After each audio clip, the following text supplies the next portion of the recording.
This is WFO Radio.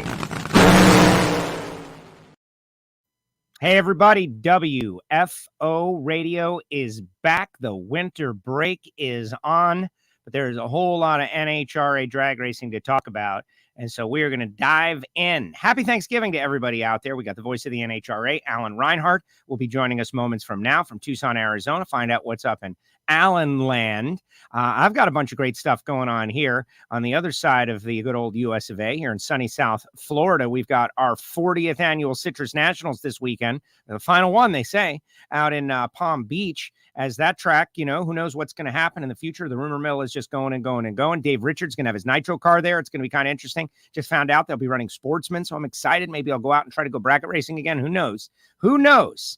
But we'll dive into all of that. Some of the Lucas Oil Series champs, find out what's on AR's mind. Just kind of kick it with everybody. But I want to let everybody know tomorrow, Wednesday, 12 noon Eastern, tomorrow, Wednesday, Greg Anderson. The parade of WFO radio champions begins again. We heard from Ron Capps on Friday. We'll hear from Greg Anderson right before Thanksgiving. And hopefully everybody will be able to check it out as, you know, Thanksgiving turkey is eaten and consumed and everybody is enjoying themselves with friends and family, etc. and so on. Greg Anderson, noon to Wednesday, right before Thanksgiving. Just posted a link. The WFO merch store is up and working and available. People are loving the hoodies and the t-shirts with the wide F and open logo, right? Obviously, mugs and wine goblet, all kinds of great stuff. Everybody's got them. Hit the link that we just put up in the chat section right there, and you can get up to 35% off right now. Really loving that because I don't have to do anything other than tell you about it. And the WFO people are loving it greatly. Our sponsors really appreciate everybody out there, like the folks at Total Seal Piston Rings, the leader in ring seal technology. Tomorrow morning, Wednesday morning, early, bright and early, like 6 a.m. Eastern, the newest episode getting ready to drop. Gary Stinnett Racing Engines, Emporia, Kansas. Gary, a four-time Super Comp champ. One of my favorite episodes of all time because Gary takes over the show. Like right as we're we've talked about Gary and we've talked about what he thinks and his philosophy. He starts asking questions and love it. Gary Stinnett, if you want to, first of all, I don't want to pigeonhole him as a .90 racer because he runs stock and super stock as well and builds engines for top dragsters and a lot of big horsepower machines out there. But he talks about his time in Comp Eliminator with Norm Palmer. He talks about his time in Pro Stock with Warren Johnson and how those two men helped teach him how to think. Not to what to think, but how to think about certain situations. And isn't that what we talk about all the time? That's what Total Seal's Hidden Horsepower is all about. And they now have a thing on their website where you can order individual rings. How cool is that? TotalSeal.com. And Marvin Rodak, Rodak'sCoffeeandGrills.com, the hot sauces and spice rubs and everything good. I have got a box of Rodak's coffee scheduled to show up at my house any minute now. So if I leave in the middle of the show and Reinhardt's by himself, that's probably where I went. Rodak'sCoffeeandGrills.com, hot sauces and spice rubs and tools and tips and information for grilling, all kinds of great stuff if you take your grilling seriously, like so many out there do. And if you're looking for a great gift for the holidays, call Marvin. Send some of his stuff to your people. It's affordable, it's fun, and they will love it, right? They love the experience of getting Rodak's coffee. Frank Hawley's Drag Racing School, another great gift. FrankHawley.com, the Dragster Adventure. Send someone you love. Send a great friend. Send a great client. Send a great salesperson in your staff on the Dragster Adventure. They will love it. It's a great team building experience as well. They can set up a race. You don't have to know exactly where they're going to use it or when they're going to use it. They sell a certificate, and that person can work it out with Frank, depending on their travel schedule and where they're going to be. FrankHawley.com. And of course, samtech.edu, the School of Automotive Machinists and Technology. We always say start your education at full speed. samtech.edu if you're looking for a great career. All right, it's time to head out. Tucson, Arizona, the voice of the NHRA, Alan Reinhart, who's probably in the fetal position, jonesing for drag racing. Let's see. No fetal position. I thought you might be like, it's been 2 weeks now, Alan. It's been a week and 2 days. So yeah, it's only been a week. Next week it'll be time to go racing again. So you're freaking out. Yeah. Well, sounds like you're going this weekend. You're bagging on me. Come on. I'm going racing, maybe. Well, maybe. I just found out. Okay, so here's the deal.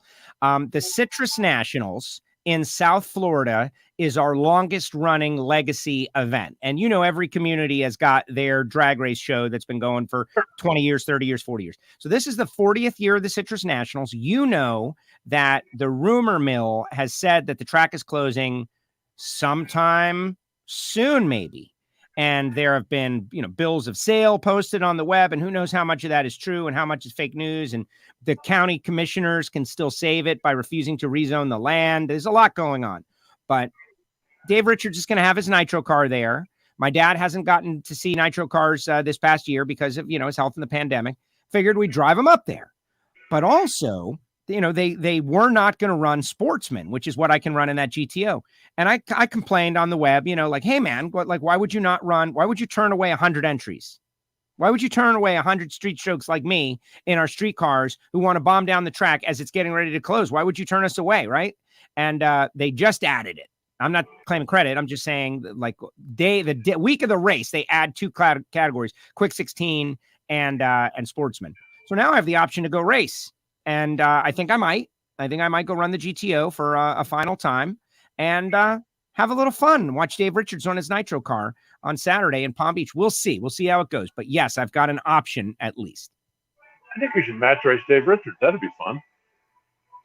We'll bracket race him. I mean, if we're going to do it, let's bracket race him, right? What would you need? Like a 9-second head start? Let's see. I would probably put like a 13:20 up on the window. Just to give myself a 4.0. And he'd put a 4.0. So yeah, there you go. That would be so scary. I hope he doesn't drop a cylinder. Oh no. But it would also be thrilling. The NHRA on Fox guys did that in Phoenix. Actually, the first year that we moved over to Fox, they put Tony Pedregon in a street Toyota and Del Worsham in his funny car, and gave Tony, I don't know, like 5 or 6 second head start. They didn't give him enough, but he was like, okay, we're driving down the track, we're doing it, and you do woof. That's crazy. I'm just saying. I'm sure you can still find it on YouTube. Yeah. Well, hey, they did it, and well, that's the thing that people can't understand. Like, you just can't understand the physics of these cars, how quick and fast that they are, until you have a okay, here's a 13-second street car. We go get a Tesla Plaid. They run in the 9s, and watch it get dusted, like obliterated. That's when people really truly understand okay, it's different than what I thought. I still think the amazing thing, and I love math. The amazing thing is if you took, a stock car, an Indy car, or whatever car, going 200 miles an hour, and just had a running start at 200 miles an hour. Yes. And the top fuel driver hit the gas just as the Indy car went by the starting line. The top fuel car would pass it before it got to 1,000 feet. That is one of the best ones ever. That is one of the best ones ever, because we celebrate, Indy cars. I love them. I think they're great. Wait, so at flat out, it can pass and get past by the end of the racetrack. That's amazing. Now, I know that was done on the quarter mile. I don't know if that's true at 1,000 foot, but still, that's insanity. Well, think about it like this. If the Indy car is going 200 miles an hour, a top fuel car is going 290 at the 8th. It's just amazing. Yeah.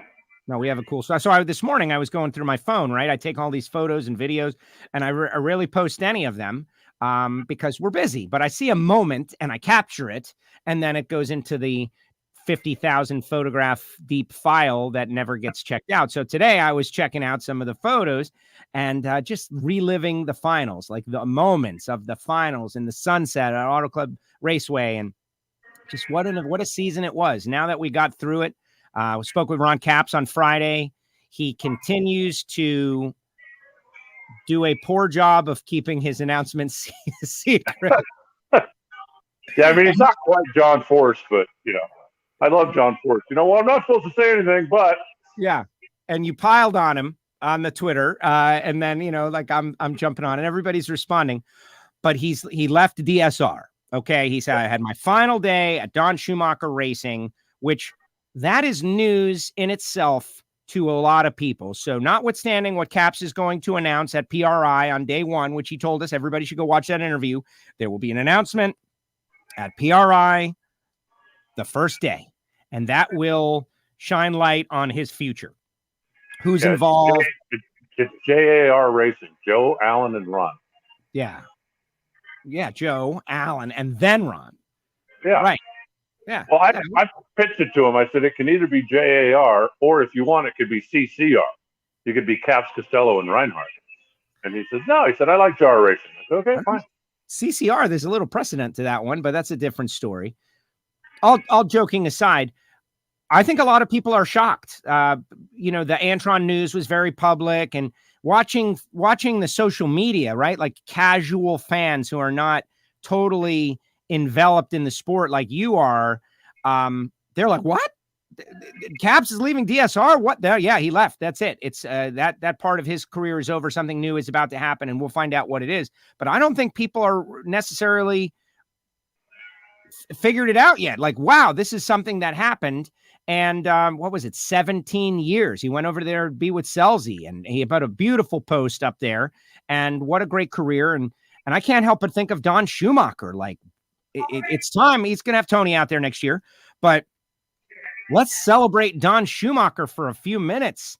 This guy's investment in our sport, his money, his time, his life, building a structure that so many have emulated and copied and employed to have their own personal success. Like, wow, DSR. Simple as that. Well, sometimes things just run their course. When Don got back involved, when Tony was racing in Top Fuel back in 96 or 97, one car team, then it was two, then it was and then you start piling on. But, it's been 25 years. And 25 years, I think, Don has gotten to the point where he knows he's not going to want to do this forever, and sees, what are the options for the future. And it looked like one of the options was to allow, some of his drivers, allow Antron to become a team owner. Tony and not Tony, but Leah and Matt are going to go with the new Tony Stewart Racing. I believe a lot of their equipment is going to come from DSR, but I don't know that for a fact. So I think he's just looking at, maybe it's time to get out of the ownership business. He's still going to be in the parts manufacturing business. He's got a beautiful shop out there. And if you look at, like Antron is going to stay in the shop. He's going to be leasing space from Don for the race team, buying parts from Don. So Don certainly isn't leaving the sport by any means. He's just cutting back on his ownership role a little bit. And so, maybe it's just time to make a change. Well, exactly. There's a life cycle for everything.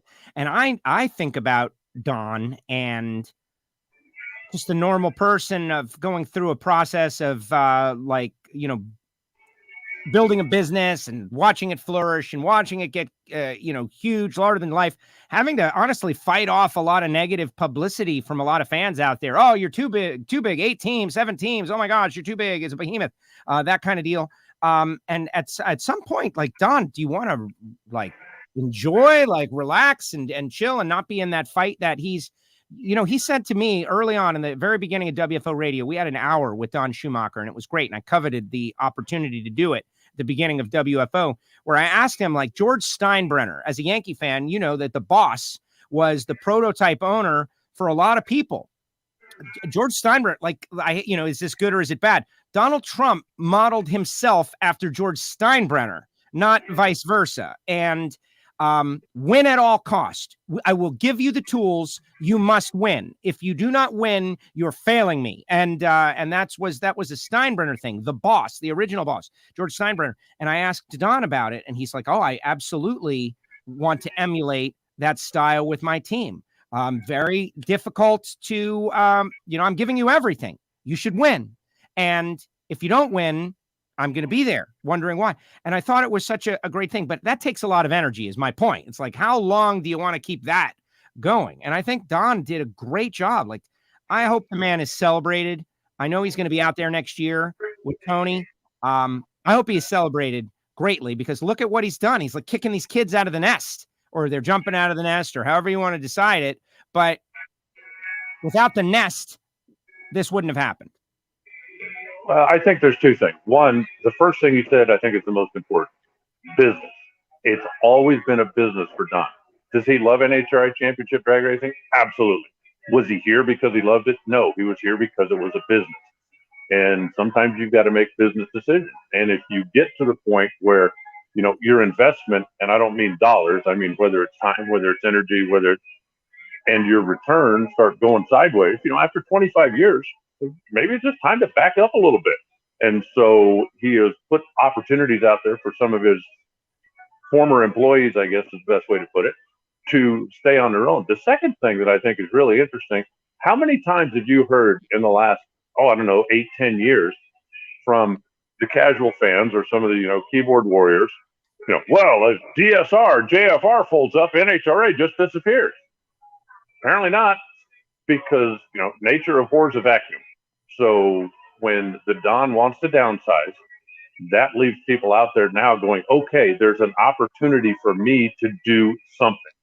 And, you know, I don't know if Tony Stewart had not come along, would those two teams still be part of the DSR umbrella? Right. I don't know. So, you know, there was just a lot of circumstances that all kind of came into play. I know that Don certainly enjoyed winning and certainly put a lot of effort and a lot of time into it. But, you know, he's also getting older. And I think you get to the point where sometimes you just don't want to have to work that hard. You know, he certainly doesn't need the money. He's, you know, in good shape there and can do whatever he wants. But he has supported a number of people. There have been a couple of hundred employees in there that have made a living for the last 20 years because he had the infrastructure in place and had the employees out there. And it looks like the vast majority of them are still going to have a job in racing one way or another. You know, it's not like he's closing up shop and kicking everybody out. He's just changing his role in the team. So good on him. I mean, I'm glad he was here all those years. And, you know, we'll see how much longer he wants to do this. Maybe Tony does this for a year or two and then Tony takes over. I have no idea. But right now, it just looks like he's wanting to scale back a little bit. And I'm going to appreciate the investment that he made in the sport because he certainly brought a lot to it. Absolutely. Absolutely. Will go down in history as one of the greatest, thinkers, promoters, team builders, and got the sport through a 20-year period greatly and really kind of changed the nature of the sport. Blake saying happy Thanksgiving to us. Here's Edwin, who has been asking us for a long time, Alan.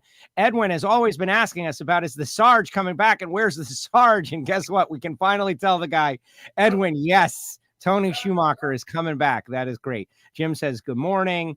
Tater says, hope they save PBIR. Yeah, I hope so too. Maddie out there checking in. Jeff is out there checking in. Hugo, who is the voice of Puerto Rican drag racing, says, what's up? Jeff talking about bracket racing. Everybody out there weighing in. I'm very excited about what lies ahead for drag racing. Like you said, nature abhors a vacuum. And just because, like, all those people who said drag racing was dead, like 1 year ago, right? Like right in the middle of the pandemic. Oh, this is it. It's over. That's it. Game over, man. Like, I hope those people learn. I hope they learn to not do that to their friends. Like, gosh, man, like you put so much negative energy on everybody that listens to you, and oops, oh, sorry, guys. Turns out Tony Stewart's coming in, and Rick Hendrick is his sponsor, and there's cars becoming multiple car teams, and some of our great champions like Antron Brown are going off to do his own thing, and oh, man, oops, sorry. Yeah, it turns out it wasn't dead. I was just Chicken Little.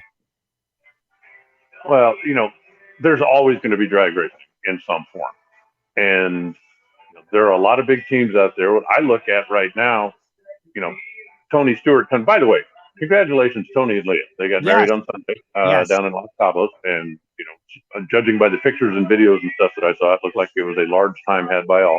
Wait. You weren't there? I was not, no. You were not there? I got somebody who asked me that, and I was like, get out of here. I'm not wedding worthy. What are you talking about? Wedding worthy. Me? Get out of here. But they burned me with it, so I'm burning you with it. Yeah. But, you know, Don Schumacher came in, started off with one top fuel car, and then built what became DSR. Well, now Tony Stewart is coming in. And again, business, okay? Tony's not doing this because he thinks drag racing is cool or because his new wife is a drag racer. He's doing this because he sees an opportunity to expand his empire. He didn't buy the sprint car series because he loves sprint cars.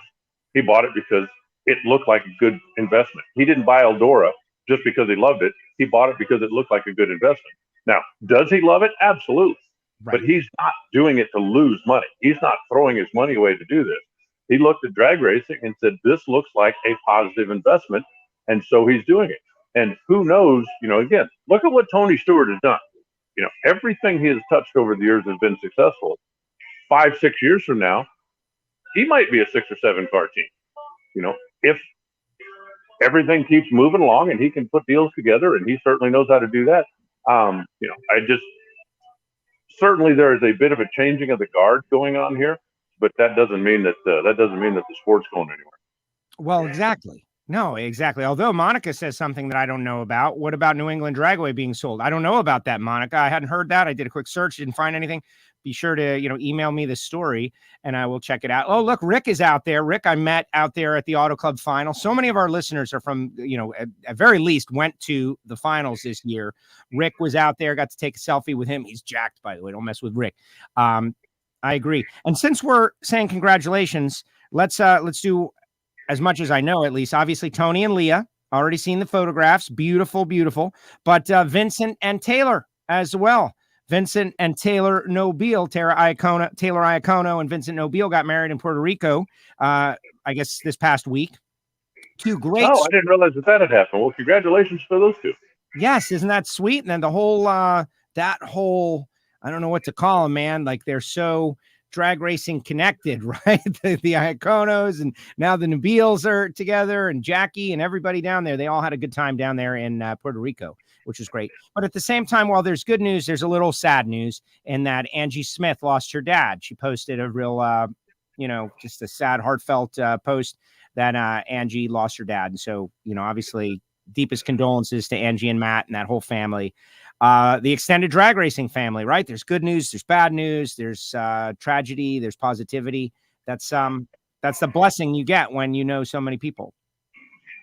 Yeah, I had not heard about Andrew's father. I'm really sorry to hear about that. It's always difficult when you lose somebody that's that close to you. And I have no idea what the circumstances are, but it doesn't matter whether you think you're ready for it or whether it just comes as a total surprise, some type of an accident or something. It's still just a horrible day when that person that I've talked to, relied on, leaned on, got advice from is no longer going to be there. So, Andrew, we're thinking about this. Yeah, absolutely. I saw that this morning. Is there a radio on in the background? Your neighbor got a radio on or something? Yeah, I'm sorry. Hang on. That's all right. Let's see what people have to say. Hey, look, it's Trevor Larkin. My buddy hung out with at the rap party. Greetings from Southern California, Joe and Alan. Love WFO Radio NASCAR podcast. Thank you very much. Yeah, we need everybody to subscribe on YouTube is where we're going. Look, Trevor, you saw Trevor made his first national event start out there in a fuel. He's got more to come. This guy, a perfect example of the amazing people that choose to bash their head into the wall that is NHRA drag racing. They build sets for concerts, like these amazing concerts. He designs and builds like the sets and the lighting and the light show. That's his job. So when you're out there on a tour watching an amazing thing, like there's a good chance that Trevor is one of the guys that did it. And he wants to be a part of NHRA drag racing and is doing great. I saw he and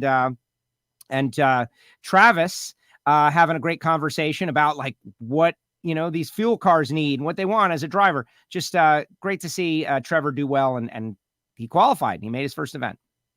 Yeah, always great to see new blood coming into the sport, especially, people that have grown up or been around it for a long time. So, it's great. You make your debut at the finals, and I'm not sure if that's good or bad, right? I mean, I guess it's like, it's going to be a while before I get to do it again.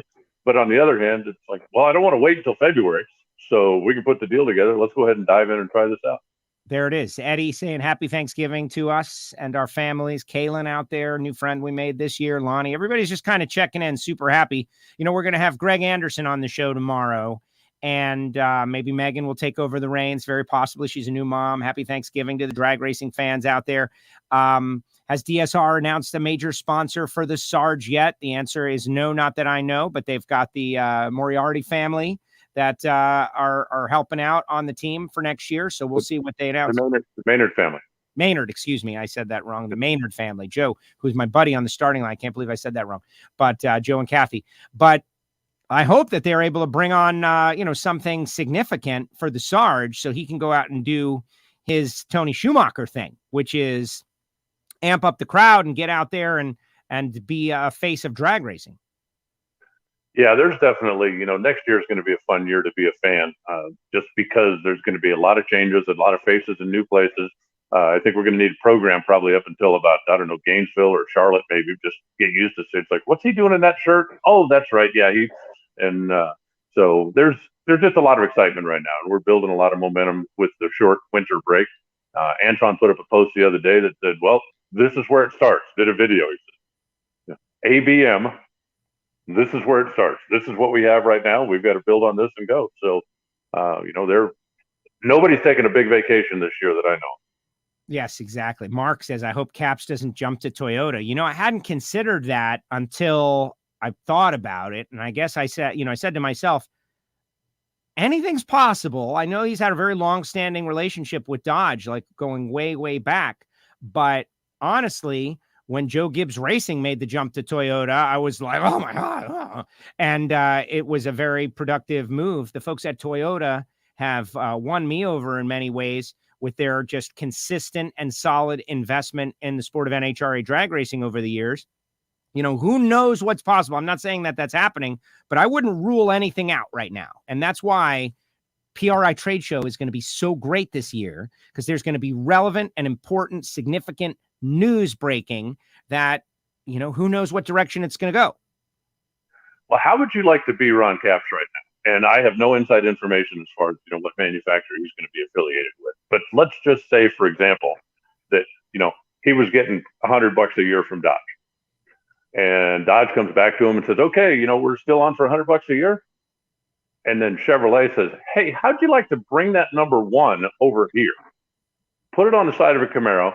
Your Napa teammate in NASCAR drives a Chevrolet. And we'd like to have a championship car. What do you give me for it? Right. And you're in a pretty good position out there, especially when one of the things that you have to offer is that every time your car comes to the starting line next year, it's going to be, here comes the reigning and two-time funny car champion, not just here comes another Studebaker. So, if I'm Ron, I'm certainly, I'm not hanging up on anybody. Somebody calls, let's talk. Let's see what you got. Let's see what we can put together here. So I think there's still a lot of stuff that's being worked out, which is why he's not going to make a formal announcement, at least until PRI. Dave checking in from New Zealand. What's up, Dave? The term he used, I think on another interview, he might have said it with me, but people can go back and watch, free agent. Interesting, right? Free agent. Yeah. And how about that, right? Like the world champion in the Camping World Series funny car, one of the most well-known drivers, the second winningest funny car driver, and one of the most well-publicized drivers in NHRA history, going all the way back to the commercials with Michael Waltrip and the funny can that was cracking the jokes. Like everybody knows, driving for the Snake, Roland, Ed the Ace. Like Caps has been rubbing elbows with the giants of our sport since the very beginning. And now, there's availability. Like it's the Apple Card is kind of shaken up a little bit. Like what's possible? What is possible? What? I don't want to say anything because I don't want to pretend that I know anything, because I actually genuinely do not. But you can, during the season, we don't allow our imaginations to run wild like this because that's pure speculation. During the winter break, that's what the winter break is all about. Allowing your mind to run wild as to what might be possible. And you're right, free agent status. And who wouldn't want Ron Capps and the number one in 22 out there traveling the tour? I know, if I'm a manufacturer, I'm at least making a phone call. Why wouldn't you call and say, hey, if you've got a deal, if you're locked, okay, great. But if you don't, let's talk a little bit. Let's see if we can put something together here. Even Tony Stewart has said that they have inventory available. They've got a lot of sponsorship coming in, and I think there's going to be some announcements coming there, but they are not sold out by any means in terms of signage on the side of the car or in terms of races. And they want sponsors to know, if you're interested in getting involved with our team, whether it's big, whether it's small, whether maybe you just want to do something at your hometown race, you want to give us a call. They're certainly willing to talk to you about it. And, the way sponsorship goes these days, it used to be almost everybody had a sponsor, but now there are so many out there that have rotating sponsors because obviously the cost has gone up and the cost of everything has gone up, whether it's travel, whether it's running the race car, whether it's hotel rooms or diesel fuel or whatever you want, the cost of everything has gone up. And so now more and more teams have got one sponsor for 10 races, one sponsor for 6 races, one that comes in and does 2 or 3, and that's just the way you make the deals work these days. So, there's, I think there's a lot of inventory available out there. You look at even Ron Capps' car, even though Napa certainly has been his major for a long time, but there were times out there that there was the Pennzoil car and Napa went to the rear quarter panel. There was times out there when it was Napa brakes or Napa lights or Napa something where they came in with a specific, and yes, it's all part of the Napa umbrella, but it still is different marketing budgets that are getting involved with the race car. Instead of just Napa writing a check, the guys come in and say, hey, look, we're going to do a Napa brake promotion in May. We're going to be advertising here. We're going to be advertising here. We want the funny car for 2 races in May because we want that to be part of our big campaign. And that's, yes, it's all Napa money, but it comes out of a different budget, and things like that are things that you just have to work around. Look at what Leah's done over the past few years. How many different major sponsors that she has had. And, obviously there were a couple of races that she didn't have sold. And that's when the Don Schumacher manufacturing comes on board because they're just helping her kind of fill the gaps and, stay in the full season race out there. So there's just a lot of moving parts. Absolutely. Well, and one thing is for sure, and, to close the door on Capps, you can go back and watch the interview from Friday if you didn't see it on YouTube, WFO Radio TV on YouTube. We ask you to subscribe and click the bell. We're really promoting the YouTube channel, and we're growing, and it's good. It's something I neglected for a long time, but watch on YouTube. Everybody says it's the smoothest integration, and so watch on YouTube. And everybody on the WFO Radio app, the mobile application, which is free, guys, and has been, was the first app in drag racing. I'm very proud of that. We had the first app before anybody else, only because I've got an insider connection who is an app developer, and he's like, this is an iPhone, Joe. What is that? Yes, it's new. And he made me an app way back in the day. It's not like I'm a genius or anything, but the WFO Radio mobile app is still free. It is still alive, and you can watch on YouTube. You can hear all our shows, and it is being resurrected as we speak. But Capps did say a fair amount, but we don't want to get him in trouble. But I'm excited for the guy, and it just shows that hard work pays off, right? Like in the end, you say it all the time, like this guy's a hard worker. There's a lot of hard workers. This is drag racing. There's nobody kind of like, schlepping by, getting by, like not working. Everybody must work hard or you will fail. But it's good to see whatever it is that Capps has got coming. It's going to be interesting to see. And I'm also excited, like whatever it is, the bands, the rock and roll, like all these people that Capps is like on the verge with, like all those circles, right? The Venn diagram of these different things that Capps touches, right? Whether it be the San Francisco 49ers, he's a football fan. He loves them. He goes and holds the mic for the Super Bowls, hanging out with, Pennywise. They're out there at the track, right? Watching him race. All these like circles of the people that Capps touches in the celebrity world. It's going to be there. It could be interesting, man. These people could be hanging out. There could be too much. It could be a big mess, which would be fun. Well, I think it'll just generate more interest in our sport simply because when a rocker or another athlete says, hey, congratulations, Ron Capps, on winning your championship. Now his fans that might have little or no knowledge of NHRA drag racing are going to at least go, okay, who's Ron Capps and what did he win? And if that gets them to click on something, or that gets them maybe to come to a racetrack or maybe to watch a TV show, that's great. I mean, times are changing, right? 10 years ago, if somebody said, hey, I'm going to bring a influencer, a TikTok influencer to the racetrack, everybody would have gone, what? But now, hey, somebody's got X followers, let's invite them out. Let's give them a taste of what we do. And, everybody that comes out has exactly the same reaction that they've had as long as I've been out here. Wow, I had no idea this was what it was all about. Well, great. Go tell your friends that, and let's keep spreading the word. And now is the perfect time for me to make this announcement. Yes, everybody, I have broken down WFO Radio Podcast is now on TikTok. I know none of you are, but your kids, let them know I will be posting my first TikTok soon, eventually. So, but yes, we have created an account. The account is live. Go on to TikTok, WFO Radio on TikTok. What the heck am I going to do with TikTok? What is TikTok. We'll figure all that out in the future, but get ready. WFO Radio's on TikTok. No, listen, I know a lot of people that are on TikTok, and it's an interesting format now that we've been assured by our government that the Chinese aren't, seizing control of us through it. I'm more than happy to go on TikTok, and, there's the audience is definitely younger over there. And so, Daniel, what do you do for a living? When I told my friends that he was at the track, they got excited. Oh my God, that guy, he's so cool. He's got a thing. Oh, really? You know this dude? Oh yeah, they know. And they knew him, and they were super excited about the fact that he was there. So yes, it's generational. Maybe we don't understand, but yes, WFO is on TikTok, and we'll do it. All right, let's see what everybody else has to say. Cool to see the snake walk Leah down the aisle. I didn't see that. I know Marco Andretti posted a video, but the snake is huge in the origin story, and I haven't gotten to talk to Tony about this. One day when Tony is on WFO, it's one of the things I plan to ask him about. It's just like, Snake, man, all right, you're a non-drag racer.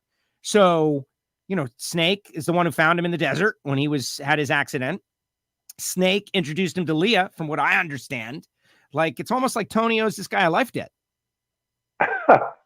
Well, the world of racing isn't that big. And even though Snake obviously has a drag race background and Tony's circle track, they still have common interests, whether it's out blasting around in Klamath and side-by-sides or whatever it is they're doing. So their paths have crossed a number of times, even prior to this. And they're pretty close. So I was not aware that Snake walked her down the aisle either, but I think that's pretty cool.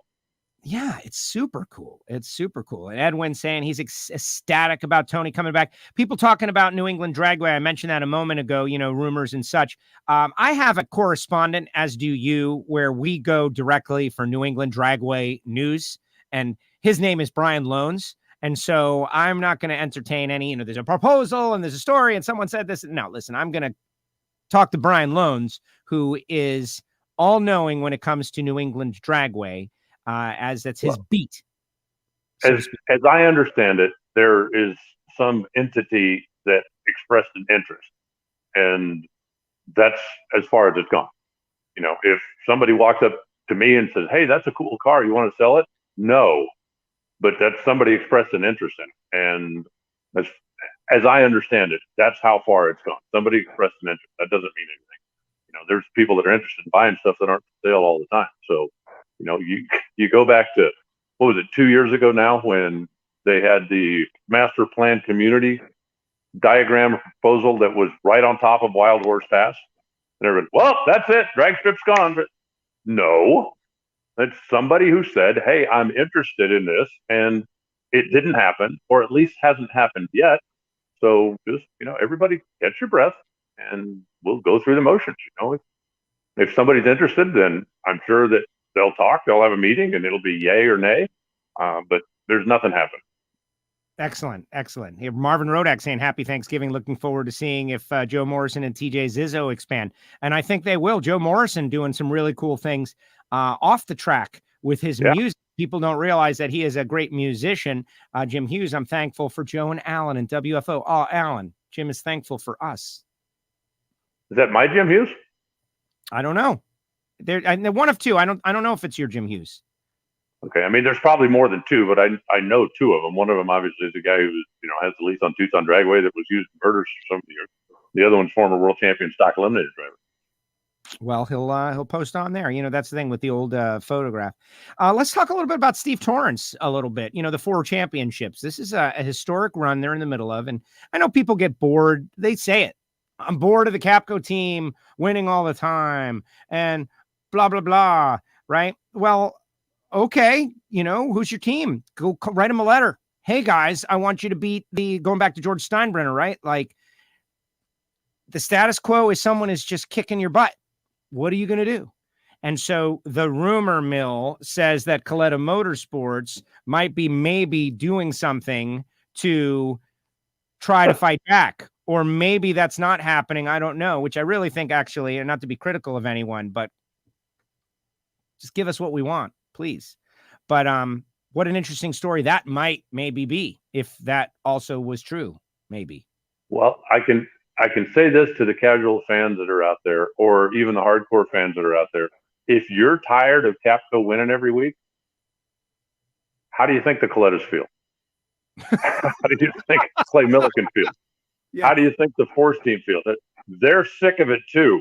And they're the ones that are going to go out there and try to stop it. I think, Tony Schumacher coming back is going to be another really good car that the Capco boys are going to have to deal with. Yes, changes at Coletta that is going to be certainly one, and it can't help but bleed over to the other car. So both of those cars, I think, are going to be improved when we come back next year. I think that, with Parts Plus re-upping for a number of years, hopefully the budget is stepping up a little bit over there at Stringer Performance, that they're able to run the car a little bit harder. Because one thing, I know you talk to Clay a lot and Mike Clover, is that, they're running the car as hard as they feel comfortable with because they have a budget that allows them to come out and run the car, but they don't have a budget to run it like the Capco boys do. And, I get emails regularly in my announcer email, which, by the way, I still keep track of, throughout the off season. If anybody's got a question or something, shoot it to announcer at NHRA.com. But it's like, what does it cost to run a top fuel car? And it's like, well, that's a tough question to answer because there are so many different ways to do it. If you do it like the Capco guys do, where every run you're out there trying to set low ET, you're trying to set a national record, and you're leaning on this stuff, it is exponentially more expensive than if you do it like Terry Mcmillan, just to pick a name out of the sky, was doing it, where he's out there running solid. But you have to understand that the difference between running 375 and 365 is 2,000 horsepower. Because as you go faster, it gets exponentially harder to go faster. So if you're out there trying to run the car 365 every time, your crankshaft probably goes 6 runs, maybe 8. And if you're out there trying to run 380, like a Scott Palmer, for instance, I love Scott Palmer, okay? But if you're out there trying to run the car like he does, his crankshaft probably goes 15 or 18 runs because he's not leaning on it nearly as hard. And so it's a very difficult question to answer. One thing that the Capco guys have done is they cycle parts like nobody else does. They'll buy a set of heads, run a limited number of runs, and then sell them to somebody else while they are still very good used heads. But because they run the car so hard, they always want to have new parts. So then they go back out, they buy more new parts, and they keep cycling them through. And a number of the other teams out there are very grateful for that. Because if Torrance runs a set of heads 5 or 6 runs and then sells them, if I'm trying to run my top fuel car 380, say, I can probably get 20 runs out of those heads. But if I was trying to run it 365 every time or 362 every time, I wouldn't want to run those heads that many runs either. I mean, it's just harder on parts when you're going faster. So it's kind of a difficult situation. But the Capco guys have got a really good program going right now. And, they don't blow up a lot of stuff. They do occasionally, spit a blower off or have an issue, but they don't cycle the parts past their life for what they're trying to do with it. They understand we're running this thing as hard as we can, so we cannot overtax the parts. We've got to keep moving them out pretty quickly. And, so many things have changed over the years, when guys learn what you can do, like in the alcohol cars. How often does an alcohol car go out there and throw the rods out? Not very. Certainly not like they used to do 10 or 12 or 15 years ago. And because the guys have realized if we put a new set of rods in this thing every 15 runs, we don't throw the rods out of it. But if we try to run 20 or 25 runs, well, when it breaks a rod, you've done a whole lot more damage than what a set of rods was going to cost. So it's just cheap insurance to keep cycling them out before they get fatigued to the point that you have to worry about failure. And with a nitro car, the harder you run it, even more fatigue goes into those parts because it's exponentially harder to go faster when you're going faster. Well, I'm hoping that we can, and Clay Millican and the Parts Plus team is Doug Stringer is an aggressive guy, and he was making some moves at the end of the year, and they're talking about doing some stuff, and his feet are wet now, and they're enjoying it. But I think that he is a competitor, and there's the whole evolution of like, I want to do that. And then there's like, hey, I want to qualify and I want to run a race and I'm doing it. And I want to go some rounds. Yeah, we're going rounds. And now I think Doug Stringer is to the point where like they want to win and he knows that they need money and they got to, running it out of the barn and everything. There are ways to contain costs, but that straight line strategy group, Steve Cole involved, they realize Like, you got to bring the fight to the Capco team. They're not going anywhere. They love this. This is what they do. This is their family vacation. This is their Thanksgiving dinner table. This is what they do. They've set the bar. This is what it's going to be. So if it's like, 4 runs or 6 runs, like Josh Hart was kicking blower belts, right? And he's like, well, what does the Capco team do? Well, they use a new belt every run. Okay, well, now we're doing that. That's what we're doing now. We're running a new belt every run, and then someone can get it the second run, and we'll just sell it to them. The bar has been set. You either you advance and you compete, or you become one of the teams that's kind of out there for show to fill the field. I hope we can get, I know it costs money and I'm spending other people's money, but I hope more people realize that just being a field filler is not great for the sport. You got to try to take the fight to those guys. You have to. And that's what's going to be good for the sport. Obviously, Brittany Force, John Force Racing, Justin Ashley's trying to do it. But they got to find money. They got to keep finding money because these things run on money. Yeah, I mean, I agree to a point, but I also think that, having we need cars out there. And, we're not going to get 20 cars that have the budget that Capco guys have, I don't think. But, talking to some of the guys over the years about the way they run their program. And, something that I've heard time and time again is I run the car as hard as my pocketbook will allow me to. Would we like to go out here and press harder? Yes. But if we put ourselves out of business, or if we use up our budget in 18 races and can't go to the last 6, that's not good for anybody. And, you need to be out there. You need to have your exposure for your sponsors. You need to do what you can do. But you also have to understand, that you're running within your means, and you may not win as much as a team that has a bigger budget or, more resources to draw from. But, I would never encourage somebody to go out there and put yourself out of business because you're trying to go fast, and even guys with a big budget. How many times have you seen David Grubnick when that thing spits a blower off of him? He's sick, right? My car shouldn't do that. I need to figure out what I did wrong, what happened to make that happen. So, you can certainly run hard and not hurt a lot of stuff, but you usually do that by cycling new parts out much more regularly, and that just takes money. There it is. Well, let's hope, the evolution and the arc and everything that's happening. There's the shootout races. There's hopefully more money on the table. We'll see what happens. Lonnie just wants to compliment Alan on his announcing during stock qualifying at races. He makes every run interesting with facts and backstories. I appreciate all he does for the fans at the drags. And then Dragster Jeff says, yeah. Well, thank you. I love the cars. It's as simple as that, Still have my 67 Mustang. Simple as that. Simple as that. You mentioned Terry McMillan. I haven't heard anything, but I'm not giving up on Terry McMillan. And one thing that I do know, what you sound like you might know something. What do you know? Terry McMillan. I actually expected him to be back before the end of the year. I had spoken to Rob Wendland when I was in Indy, just stopped by the shop, and he was there working, and we chit-chatted a little bit. Rob is in the shop pretty much every day. He's still on the payroll for Terry. And he said that they had expected to be back a couple of races at the end of the year, but they were in negotiations to come back out and be out full time again. So hopefully that'll come to fruition. Well, exactly. And the folks in Amalie, if they could get them back, and I know Terry's got a business with Amalie that he is a licensed reseller of Amalie, et cetera, and so on. It's complicated, but that's how Terry has been going. Man, Amalie, you had no better. The only reason I know what Amalie is Terry McMillan, right? Like, that guy was right here for Amalie. I would love to see them come back, and Terry finally got everything fast and was out there to win races, and the pandemic happens. This guy wants to know what's up with the bodywork on the Mustang. Where is it, Derek? Speaking of cool cars, what's the latest on the Mustang bodywork? Remember that tire problem? Haven't done anything with it yet. Zero. No. I got the new tires over there, which I wish I'd have bought 2 months ago or 5 years ago, but no, I haven't done anything with it. I'm just, it happened before I was going to Vegas, and I was home for 2 days and went to Pomona, and now it's Thanksgiving. I talked to my insurance guy the other day, and I said, we'll figure out.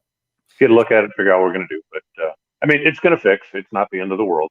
Just self-inflicted wounds are the worst, and I know better. So it's simple as that. Oh my gosh. So anyway, there's a little dry rot crack on the front of the GTO tires. And, now what? Should I not go race it the final time at the Citrus Nationals this coming weekend? How old are they? That's the real important thing. Pretty old, Alan. Well, they got a date on them. Just go look. I'll go look. I think they're 10 years old, man. I would. Thumbs down. He's giving the thumbs down. Interesting. I would toss those babies right away. We're talking about selling the car, Alan. We actually are kicking around the idea of selling the GTO. These 2005 GTOs are going for pretty good money out there right now for the collectors. This thing's only got 16,000 miles on it. It's like a gem survivor car. Like someone would love it. I don't know. Maybe I don't go racing this weekend. Who knows? Jim Houston. Don't go rip the fender off of it with a tire. Let me show you something. Yeah, show me. This is for those of you who are watching WFO radio and wondering what exactly this is. What I would say is share the show right now for us, please. You are our greatest source of marketing because of moments like this. Here comes Reinhardt with something. Look at this. You're back. See that? Yes. Nothing wrong with that, right? Oh, it's perfect. Look at that thing. It's brand new. Yeah, it doesn't have 3,000 miles on it. Right. Except it's old. The voice of the NHRA, Alan Reinhart. You can watch us on YouTube, WFO Radio TV. Oh, that one looks worse. Here's the one off the other side of the car. Oh, my God. That came apart at about 80 miles an hour. Yeah. And did $6,000 worth of damage to my car. Oh, my gosh. You know what that tire would have cost to replace? It's $150. About $80. Yikes. But it's old. It's old. And, I keep telling myself, the car's always inside. It's not in the sun. It's not in the weather. I never drive it. Doesn't have any miles. It'll be fine. And it was right until it came apart. Right until it came apart. Okay, so maybe I'm not going racing this weekend, guys, because I'm definitely not going to put a brand new set of tires on a car that we're just about to sell. Maybe. I don't know. If they're 10 years old, I wouldn't go out there and hold the throttle on the floor. If you're going to drive it around the block, that's one thing. But I wouldn't go out there and hold the throttle on the floor. Interesting. All right. Good note. Derek just followed us on the TikTok. Way to go, Derek. Yeah, no profile, nothing. We just created the account. It's brand new, Derek. You're the first guy. Congratulations. This guy wants to know, do pro teams pay an entry fee to race? Happy Thanksgiving, guys. That's an interesting question. The answer is no. Like, we got a nitro car. We can go enter and race. Yeah. The pro teams, the car driver and crew entry there's no charge for that. However, if you're going to have hospitality, if you're going to need extra pit space, if you're going to bring 40 extra people in, then there is a charge for that. Got it. Race Guitar wants to know about your Instagram account. Is that you or is that an imposter? Did you start an Instagram account without telling us? Because I saw it too. It's like Reinhardt's got an Instagram. What pictures? Get out of here. So is this real? I do have an Instagram account, but the only reason I did it is because people would send me links to something that was on Instagram, and I couldn't go on and see them without having an account. I mean, sometimes it would go through and sometimes it wouldn't. And so since I had started the account, now if somebody sends me an Instagram link, I can click on it and it goes through. So yes, I do have one, but I haven't really done anything with it. There it is. And speaking of Race Guitar, since we're talking, I just want to show everybody this Race Guitar, the Great Cycle Challenge Certificate of Appreciation, Riding to Fight Kids Cancer. He, posted this on WFO, and many WFO listeners out there, you guys were a part of this. This guy raised $2,500, more than $2,000 more than the goal by riding his bike, miles and miles and miles. He rode 500 miles or something and raised $2,500. And many WFO people were a part of it. Maybe you guys get one of these, maybe you don't. But this is him. That's Race Guitar, and he raised $2,500. And of that, we're taking a little credit. Right on. Yeah. No, that's it. The WFO universe is all about doing good and things. All right. So like Lauren wants to know, what about Ron Capps' departure? This is the hot topic, Alan. This is what everybody wants to talk about.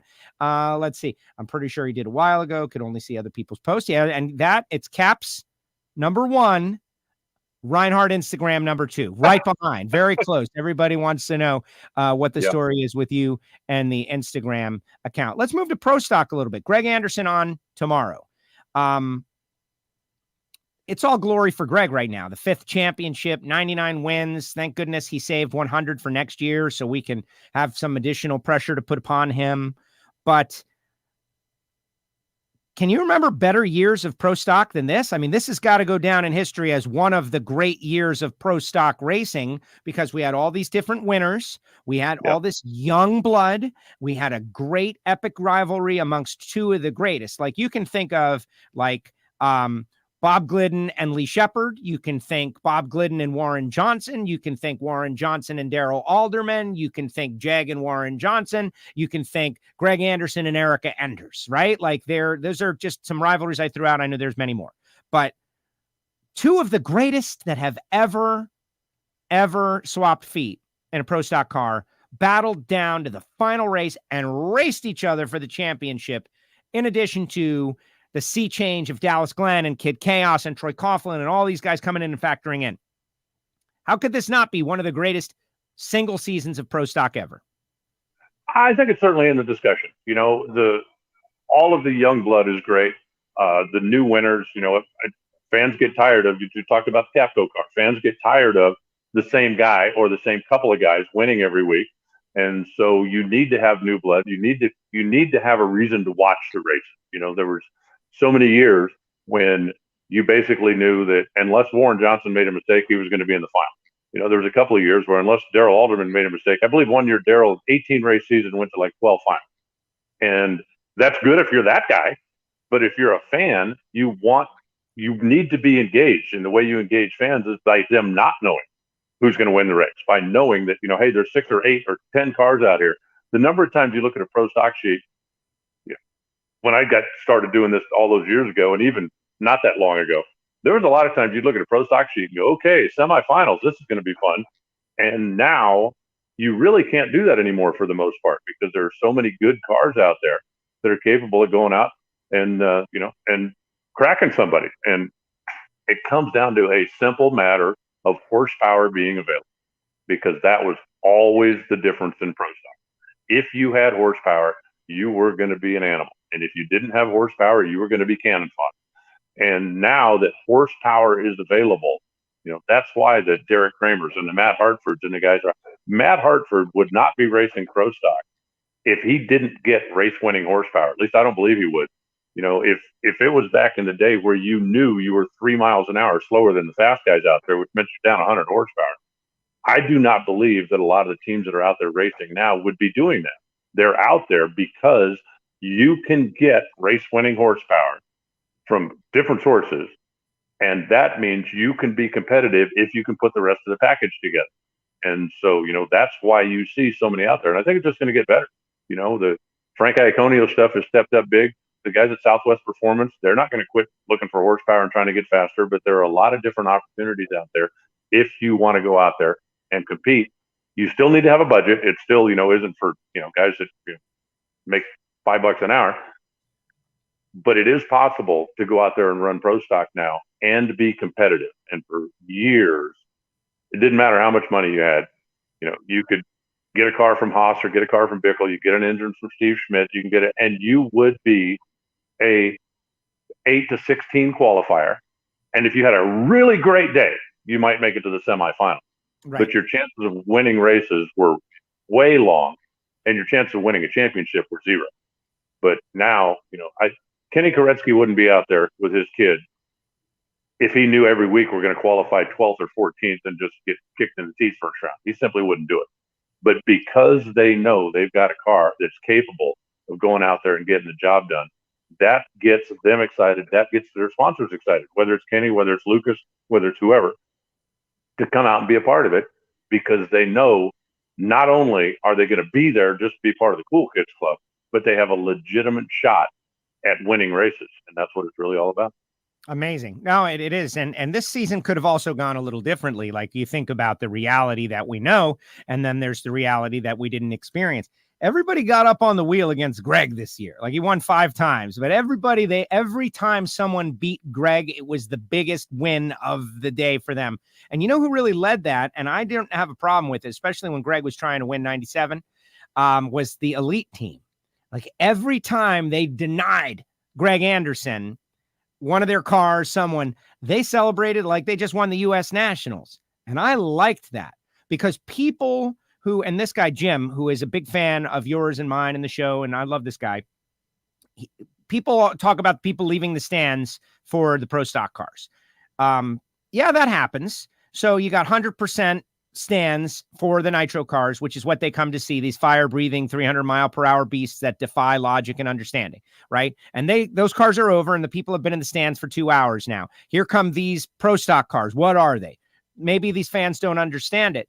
Well, some of them leave. I would say, 30% leave, 20 to 30% leave the stands, but you still have 70% there. That's a huge crowd, and it's the biggest crowd in all of drag racing other than for the nitro cars. But we can win some of those people over. Just because they're leaving now doesn't mean, and when they see a group of people on the starting line celebrate, yeah, and it was so important to them, maybe they should stick around. And Jim is a perfect example. Don't give up on those people. Try to win them over. Do interesting things. The Mason Bruno burn down from hell, right? Like, people talked about it for 2 weeks. It got people interested. And Pro Stock has still got so much upside, and I think we're seeing it. And then you got Tater Troyer, who wants to know about Factory Stock Extreme. I believe it's Factory Experimental, but it's the same thing, right? Like, people are excited. Yeah, there's just a lot going on right now. I've been a pro stock fan since I was a kid. The nitro cars are awesome. But for me, growing up, driving a car that burned gasoline, had a carburetor, trying to make it go faster, trying to do what I could do, a nitro car to me seemed like an unattainable goal. So I was really drawn to the gasoline and carburetor stuff. And back, way back in the AHRA days, when their pro stock rules were, you could run a big block, or you could run a small block with nitrous, or you could run basically about anything you wanted. It was a really fun category to watch for a kid that had a car that has a clutch in it and has a carburetor, burns gasoline. And so that's kind of hooked me on it. And then, obviously working for David Nickens for 5 years when I was down there in the shop and getting an inside understanding of what it really takes to compete at the level that they're competing on out there, just made me even more of a fan. I love the cars. I love the machines. And you talk about, Elite busting Greg when he was chasing 97. It wasn't just Elite. I mean, he lost to Dallas Glenn. He lost to Matt Hartford. He lost to Kid Chaos. So, he certainly is equipping a lot of his own enemies out there right now. But that's what makes the class interesting. Absolutely. Absolutely. And Spence says that the Caruso family posted on Facebook about hiring for a 2-car pro stock team in 2022. Camry coming out, of course. Yeah. The Caruso family, and Mark's out there sometimes. If they're very serious about it, that's probably the smart play. Like, if you want Camry to go out and compete as rapidly as is possible, that would be the way to do it because of double the data. And we've seen that as a positive model in the past. So yeah, more pro stock cars, build them out there quick. And let's get them out there. I would love to see it. Speaking of which, we got a new Total Seal behind the scenes of Pro Stock deal that we did at the finals. We were running around like mad people out there. We got an Attention in the Pits that's up just today with Ashlyn Sacchetti's V-Dub Bug. That was really cool. That's out there, brand new. Hopefully everybody will share it. But a new Total Seal video. Hartford showed us the whole chilling process, right? Like, not chilling in the pits, but like chilling the engine down before a run. I don't know that people know that, like how cold they get those engines coming up to the starting line. It's not, room temperature, to say the least. Well, the interesting thing about, and again, when you're in a category like that, where you're looking for every single little half of horsepower you can get, you would love to have the engine as cold as you could possibly get it and have the oil at about 300 degrees. Jim Yates at one point had heating pad on the transmission, heating pad on the oil pan or on the oil tank, and a heating pad on the rear differential. And on his quad, they had a little generator on it, and he would go up in the staging lanes with the generator running, just trying to keep the oil as hot as possible. I think they let him do that for about one race, and then went, Jim, no. But there is something to be had there. The colder the charge coming in, if you go back in time, you remember cool cans used to be a thing. Yes. Right? When you would run your fuel through a can, when you're going to the racetrack, you'd fill that can up with ice so it would cool the fuel off going into the engine, because the more dense the fuel is, the more of it'll go in, the more power you're going to make. And there's something to be had there. It's the same thing with the engine. The cooler that the top half, the induction and the chambers and the heads are, the more power it's going to make. But you want to do that and still keep the oil as hot as you can possibly get it. Because as the oil gets hotter and hotter and hotter, you're going to make more power as well. So that's the... Absolutely. Absolutely. Hey, Rick Salazar loves your motorcycles. He wants to go ride. He said, let's go ride, Alan. You guys could form like a crew. Come on, any Saturday, and when you're in Tucson, come on by. We always go out in the morning. Yeah, Rick. See, big mistake. You thought Alan was going to say no. This guy likes to ride, and so he's looking for some muscle for his crew too. So, dude, this guy Rick is jacked. Hardcore drag racing fan. Awesome stuff. Alan, any final thoughts? We got the whole offseason. I had promoted the fact we would talk Lucas Oil Champs. Then we kind of got onto this, discussion, just a general discussion of drag racing. First time we could kind of just be, non-specific, right? And just kind of go in any direction. Everybody out there kind of taking the show in different direction. But any final thoughts, anything you want to put out there as we get ready for, so next week we'll be back to normal. It's just going to be you and I on Tuesday. I'm doing this thing called ePart Trade. And it's a online industry trade show thing. And I'll be doing Monday, Wednesday, Thursday, Friday. And they got guys from like Formula One, Ross Braun, going to be part of it. Zach Brown from McLaren, like heavy duty stuff. But from the drag racing world, we're going to have Antron Brown is going to do a 50-minute piece with me. And we got a lot of drag racing themed stuff going on as well. It's free to sign up, eparttrade.com. I will post the links, but that's what I'll be doing Monday, Wednesday, Thursday, and Friday. You and I will get together on Tuesday, and we can talk Lucas Oil Champs or big money bracket racing. I'll have some thoughts. We can talk about our Thanksgiving meal if maybe you and Rick go ride. But anything else you want to throw out there to keep us on our toes as we get ready for the weekend? No, not really. Just I hope everybody has a good Thanksgiving. I hope you get together with family and friends and enjoy the day. Simple as that, huh? What are you going to have for Thanksgiving? What's the Reinhardt Thanksgiving plan? I know you don't roast the turkey. Nah, I'll probably be at the shop. There it is. Doing shop things. No, I like that, man. I agree with you. One of my favorite Thanksgiving stories, when I was down in Texas, I actually stayed with David Nickens at a spare bedroom in his house when I was down there working for him all those years. And one Thanksgiving, he and Karina were going to go down and visit some of her relatives in Florida, so they weren't going to be there for Thanksgiving. Well, if you know Karina's like, got to make sure everything's taken care of. And she says, Big Al, what are you going to do for Thanksgiving? I said, I'm going to work. She said, no, for Thanksgiving dinner. I said, nothing. She said, nope, here's the deal. You can go to Joe's house, or you can go to Tim's house, or you can go to, basically anybody that was out there in the neighborhood. And I said, Karina, I'm going to go to work, and then I'm going to go to Hooters. And she said, you can't go to Hooters for that. I said, chicken, turkey, come on, it's close enough. That's what I'm going to do. I'm going to go to Hooters. That's going to be my Thanksgiving. You can't do that. So Thursday morning, I got up and went to the shop just like I always did. And working on Thanksgiving's like working on Christmas, right? Phone doesn't ring. UPS doesn't come. Nobody bothers you. You can actually go in and do something without getting distracted by a whole bunch of other stuff going on. And so end of the day, I get done, lock the shop up, go back to the house. And there are 6 Thanksgiving dinners sitting on the bar because she told everybody on the island where they live, Al's going to be all alone. You got to make a plate for him. So everybody made me a plate and brought it over. And when I got back home, there's 6 complete dinners sitting on the bar. And I'm going, what am I going to do with this? So, eat it. There it is. You were set for the next 6 nights.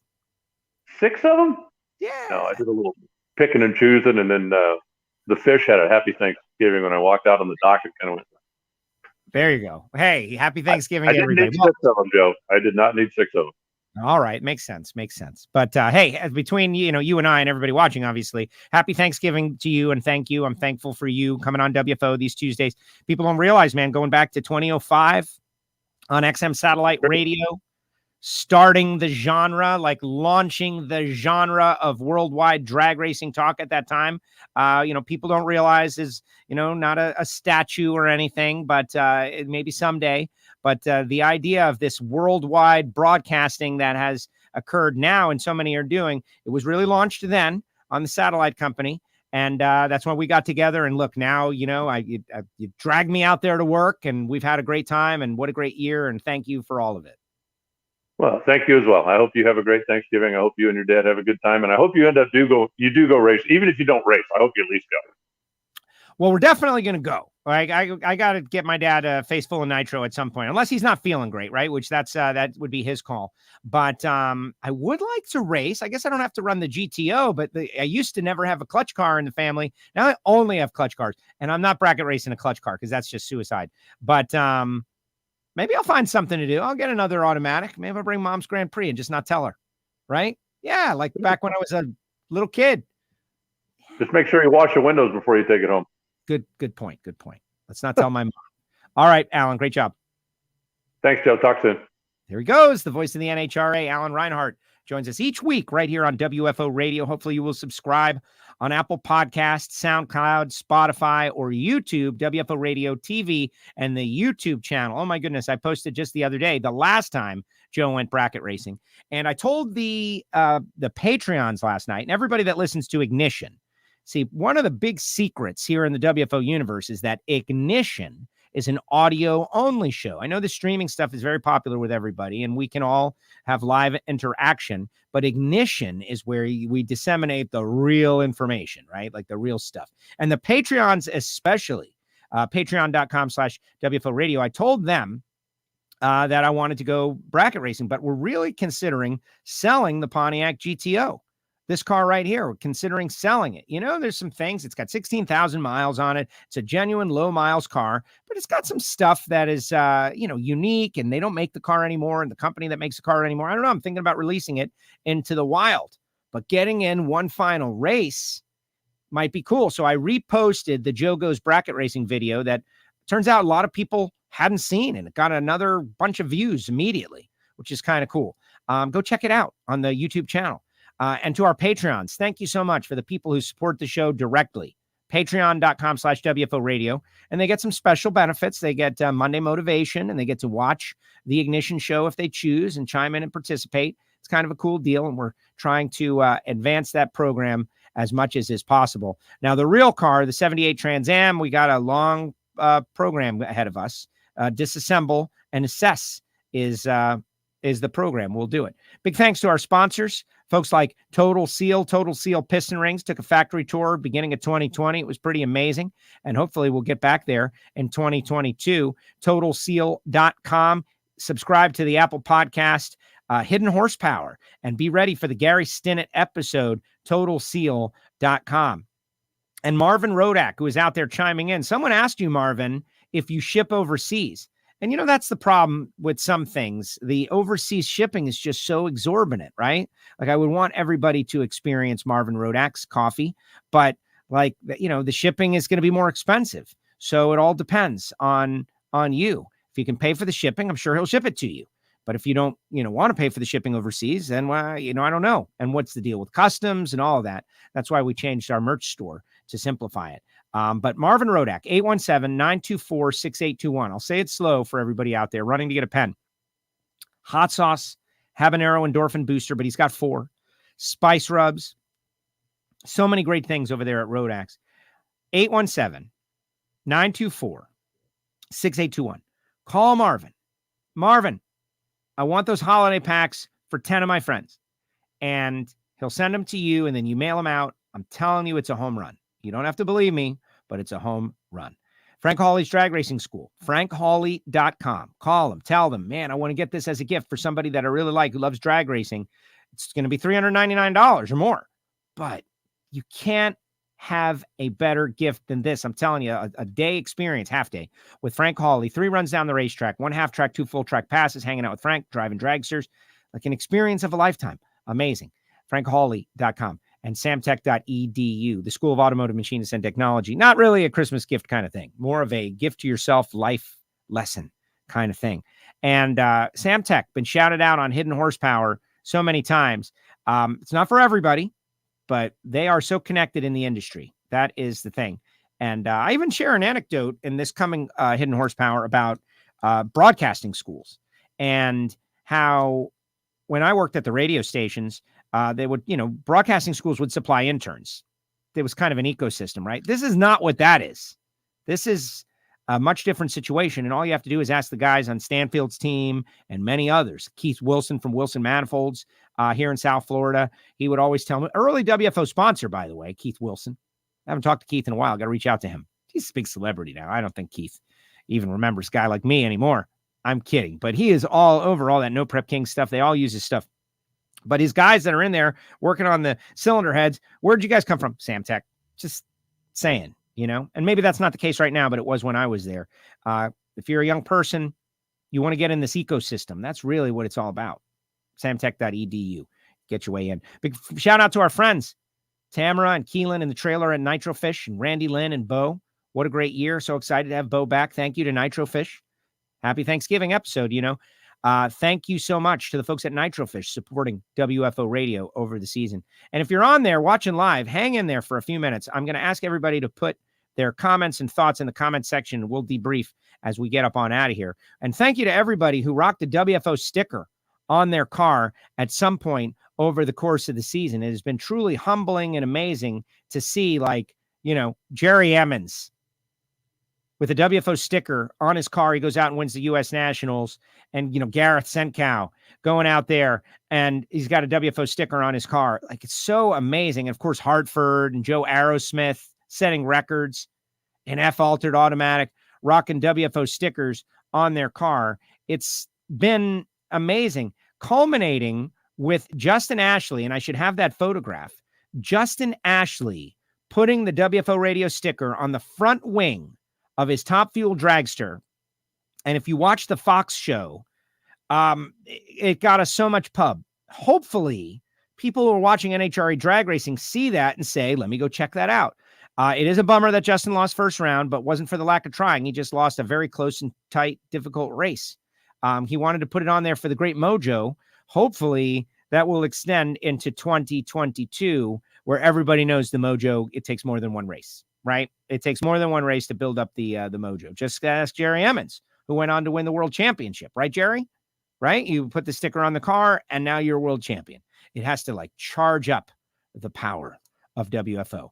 Now, tomorrow, 12 noon, everybody, write it down. Mark it in your phone. Be ready. 12 noon. Is this it? No, that one already happened. Is this it? This is it. Greg Anderson, 5-time champ, full debrief session. We're going to ask him everything, and we'll let you guys have at him too. 12 noon, and it will be the final show of the week before Thanksgiving. Also, in our merch store, the link is in the chat section. Hoodies, sweatshirts, long sleeve tees, mugs, t-shirts, all of our new artwork, our new stuff are in the merch store. Get yourself a gift. Right now, according to what they say, 35% off everything. 35% off. Guys, means you can get a t-shirt for $13. That's very little in the world of t-shirts. So why not do it? Check it out. The folks at TeePublic do our shirts, and it's gone so far pretty well. One thing that it has not done is they do not ship to the UK for nothing. That's something we learned the other day. UKEV told us. It's they don't ship to the UK for nothing. It's considerable, but who knows? And I'm going to throw that up there in the chat section one more time. All right, let's see what everybody's got to say, because I'm out of material. Suggest a coffee to try from Rodax. Well, there's a WFO radio blend, which I think is where everybody should start. The WFO radio blend was made specifically for us by Marvin. A little of this and a little of that. If you like really caffeinated stuff, Bang the Blower is really great. Bang the Blower, the drag racing themed blends, is where I would start on my Rodax journey. But if you've already done that, man, the Blue Mountain and the exotics, the Dominican, I'm loving it all. And what I do with Marvin is just tell him to send me stuff, and then I try it and enjoy it. And some I like better than others, but I really like that WFO radio blend. But I suggest you talk with Marvin, because some people are not caffeine. They're a little too caffeine sensitive, and I'm not. And this guy is asking me on Twitter, why, Joe, you're a little shaky. Yes, I am, man. It's because I'm very sensitive to caffeine, but I love it. I love it. All right, let's see what this guy says to say. Let's see. Oh, Derek had asked. Okay. Got to hit the bunk, rolling 600 tonight. Have a great Thanksgiving. You too. Race guitar. Announcer question. Do y'all wear track headsets, or do you carry your own? I have my own molded earbuds. I have always considered wearing over-the-ear protection as well, but, I don't know. It just goes through me anyway. So I actually cover my ears. I kind of do this kind of deal as the cars launch. I know it doesn't look cool, but molded earbuds with my hands over my ears for the launch, I feel like that's all I can really do. Works for me. Barrichello Nitro can be working in her garage on Thanksgiving as well. Way to go. Everyone's saying happy Thanksgiving, happy Thanksgiving. Jim mentioning they use custom molded in the ears. Yes, which I get from Racing Electronics and my friend Keith over there. And I think they're great. And I would doubles as ear protection. Yes, because we're connected to our radios. And I'm scanning Reinhardt all the time. And then when someone contacts me, Joe, we need you to do something, it interrupts. I'm the only person who has that. I innovated that out on the tour. And I haven't shared it. It's my own personal innovation. There's a little downside, but it's generally good. Are you going to talk big money bracket racing? Well, I want to get some of these big money bracket racing guys on there. Absolutely. It's just, maybe Tebow will come on, or we'll see. But it's just a matter of when. It's, this week it's not happening, and next week it's not happening. But once we get into the off season, maybe some PRI stuff, definitely. Trust me, Troy, I love the big money bracket racing scene. We just got to get into it. And those guys are hard to get a hold of, and they're not PR savvy. They're not like, you got to come do an interview. They don't always do it, but I'm sure they got their own channels as well. But I definitely want to do it because I respect that. I got to figure out how to go bracket racing myself this weekend. I'm already ready for Pomona. Love me some drag racing. Absolutely, Justin. Thank you. Me too. Except people are like, come on, 2022. Hey, slow the roll a little bit. Give us a break, okay? Let me recharge. Get to PRI. Got a lot of stuff going on. I got to get my segments in. I didn't even tell Reinhardt about my big segment plan. Race the Caddy. No way, man. 2006 Cadillac CTS-V. Everybody knows the weakest thing is the rear end. They're breaking them out of them left and right. And I can't afford to break the rear end of the car. I mean, they shatter them. And so no launching on that car. That car is an up-to-speed, cruise-around car. There would be 0 launches on the Cadillac CTS-V. And even then, they're brittle. So no chance. I'm not breaking my stuff. Can't afford that. No breaking. Unless we create a new Patreon category called Joe Breaks His Stuff. Patreon.com/Joe Breaks His Stuff. And everybody pays for the stuff that I break. Then we could have ourselves a little bit different show. I don't think you can do it. Thanks for reposting that, Joe. It was fun to watch again. I put a lot into that Joe Goes Bracket Racing bit. Just picked up an Acura 6-speed TSX. Well, way to go, Barrichello. You're going to be working on it. Already posted that one. Monica, Nitro Blend. Exactly. Jeff's buying the Road Axe. Apparently Zizzo's hooked on the Road Axe. That's all us. Mark, glad you made it out to our mothership. Dad took me Pomona in 1968. They have been there more or less yearly since. I did my Frank Hawley class there. Excellent. Thank you, Mark. Jeff, I see that one also WFO blend. I wonder. Well, I think it's great. And then me posting my stuff. A couple more and then we're out. Robert, thank you, Robert. Thank you, everyone, for supporting our show.